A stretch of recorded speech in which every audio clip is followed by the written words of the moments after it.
우리나라에서 출발한 사람들의 입국을 제한하는 나라가 모두 62곳으로 늘었습니다.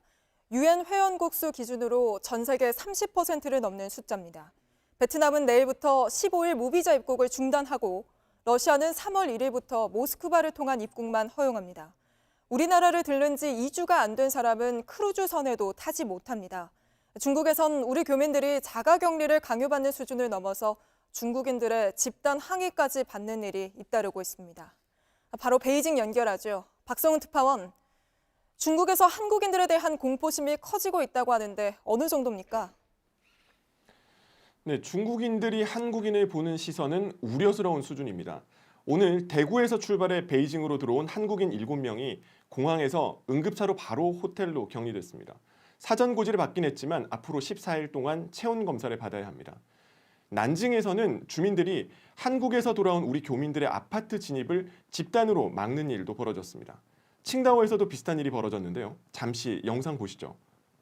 한 아파트 주민들이 한국인 1명을 격리시키지 않았다며 관리실에 항의하고 있습니다. 不行，那让你说你住那个小区，你楼道里有你怎么样？你还说什么说？咱们小区这么多人就没有他重要是吧？咱小区多少人啊？小区啊就1个人。 예, 아주 격하게 항의하고 있는 것 같은데 이런 상황이 갈수록 많아지는 것 같은데요. 네, 현재 주중 한국 대사관과 총영사관에서 부당 대우에 대한 신고를 받고 있는데요. 취재 결과 차별 행위 신고 건수는 매일 늘어나고 있었습니다. 허베이성에선 남편이 있는 집으로 가족들이 돌아왔는데 이 중국인 주인이 같이는 못 있는다, 따로 나가 있거나 가족들 전부 집 밖으로 2주간 나오지 말라고 해서 영사가 나섰다고 합니다. 가장 문제가 되는 곳은 산동성 웨이하이시인데요. 지난 25일 호텔로 격리된 교민들이 나흘째 그대로 있습니다. 공식 설명은 발열자에 대한 검사가 아직 끝나지 않았다는 건데 나흘째 이렇게 묶어두는 건 전례 없는 일입니다. 예, 이런 일이 계속 이어지고 있는데 우리 정부는 어떤 조치를 하고 있습니까? 네, 웨이하이 시장과 접촉해서 검사를 서둘러 마무리해달라고 요청하고 있는데 웨이하이 시 정부는 시간이 필요하다는 답변만 되풀이하고 있습니다. 중국 중앙정부 차원에선 지방정부 실정에 맞게 하라는 입장만 내놓고 있고요.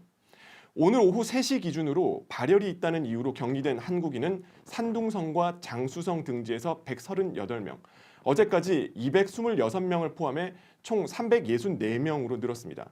중국 공항의 발열 환자 분류 기준은 37.3도이고요. 특히 베이징 공항은 37도로 더 엄격합니다. 예, 중국 상황이 호전되면서 외국 유입자에 대한 통제 조치가 더 심해지는 것 같은데요. 네, 시진핑 주석은 어제 마스크를 벗고 할트마 바툴가 몽골 대통령을 만났는데요. 중국 상황이 해결돼 가고 있다는 자신감을 나타낸 것으로 해석됐습니다. 그러나 중국 상황이 호전된 게 오히려 한국 등 외국 입국자에 대한 통제를 더 강화하는 빌미가 되고 있습니다. 예, 지금까지 베이징에서 박성훈 특파원이었습니다.